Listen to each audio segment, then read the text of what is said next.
Hello, happy Onam. ഇത്തവണത്തെ ഞങ്ങളുടെ ഓണം വളരെ ഡ്രൈ ആണ് കേട്ടാ. എന്നാൽ കൂടി ഞങ്ങൾക്ക് ഇന്ന് ഒരു VIP ഗസ്റ്റ് ഉണ്ട്. ഞാൻ എല്ലാ സാധനങ്ങളും ഉണ്ടാക്കുന്ന തിരക്കിലാണ്. ശ്രീഹരി ഇല്ലാത്തത് കൊണ്ടിട്ടുള്ള ഒരുപാട് കുറവുകളുണ്ട് ഇത്തവണ. അതാ ഈ ട്യൂബ് ലൈറ്റ് ഒന്ന് നോക്കൂ, ഒരാഴ്ച മേലെ ഏതെങ്കിലും മിന്നുന്നത്. അപ്പൊ അവനുണ്ടെങ്കിൽ അച്ഛാ അത് നമുക്ക് ശരിയാക്കാന്ന് പറഞ്ഞ് അവൻ തന്നെ അതിന് ഉത്സാഹിച്ചിറങ്ങി. ലൈറ്റ് ട്യൂബെല്ലാം എപ്പോഴോ മാറ്റി കഴിഞ്ഞിട്ടുണ്ടാവും.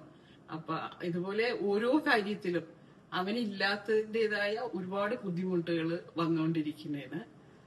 അപ്പൊ അവൻ വന്നതിന് ശേഷം വീണ്ടും ഒരു ഓണസദ്യയൊക്കെ ഉണ്ടാക്കി വീണ്ടും ഒരു ഓണാഘോഷം നടത്താന്നെല്ലാം ഞാൻ രാവിലെ ഫോൺ ചെയ്ത് പറഞ്ഞു. അങ്ങനെ അപ്പൊ ഓണത്തിന്റെ ഞാൻ ഇന്ന് ഉണ്ടാക്കുന്നത് സാമ്പാർ ഉണ്ടാക്കിയിട്ടുണ്ട്, പിന്നെ അവിയൽ ഉണ്ടാക്കിയിട്ടുണ്ട്, മോര് കാച്ചിയിട്ടുണ്ട്, അതുപോലെ തന്നെ പച്ചമോരും ഉണ്ടാക്കുന്നുണ്ട്. പിന്നെ പരിപ്പ് പതിയൻ്റെയും പായസത്തിൻ്റെയും പണി മാത്രമേ ഇപ്പം എനിക്ക് പെൻഡിങ് ഉണ്ട്. പക്ഷേ ഞങ്ങളുടെ ഗസ്റ്റ് വരാൻ വേണ്ടി ഏകദേശം 1:30 മണിയാകും. അപ്പോൾ ഒരു അരമണിക്കൂർ കൊണ്ട് ആ ജോലികളെല്ലാം തീർക്കുക. പിന്നെ ഉണ്ടാക്കുന്നത് പൈനാപ്പിൾ പച്ചടി ആക്കുന്നുണ്ട്. അതിന് പൈനാപ്പിൾ ഇതുപോലെ ചെറുതായിട്ട് അരിഞ്ഞിട്ട് ഉപ്പും കുറച്ചൊരു മുളക് പൊടിയിട്ട് വേവിച്ചിട്ട് പിന്നെ അതിലേക്ക് നമ്മൾ തേങ്ങയും ജീരകം, കടുക്, പച്ചമുളകും കൂടി നന്നായിട്ട് അരച്ചിട്ട് ഒഴിക്കുന്നുണ്ട്. പിന്നീട് ഒരു കപ്പ് തൈര് ഒഴിച്ചിട്ട് അതിലേക്ക് നമ്മൾ കടുകും താളിച്ചിടണം.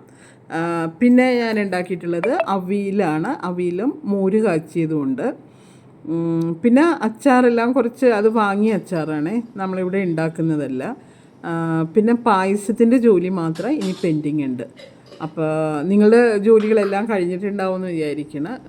അപ്പം ഞങ്ങളുടെ ഗസ്റ്റ് എത്താനായിട്ട് എന്തായാലും കുറേ സമയമുണ്ട്. അതിനിടയിൽ വീഡിയോ ഒന്ന് എഡിറ്റ് ചെയ്തിടാമെന്ന് വിചാരിച്ചിട്ട് ഞാൻ വീഡിയോ എഡിറ്റിങ്ങിലോട്ട് കയറിയതാണ്.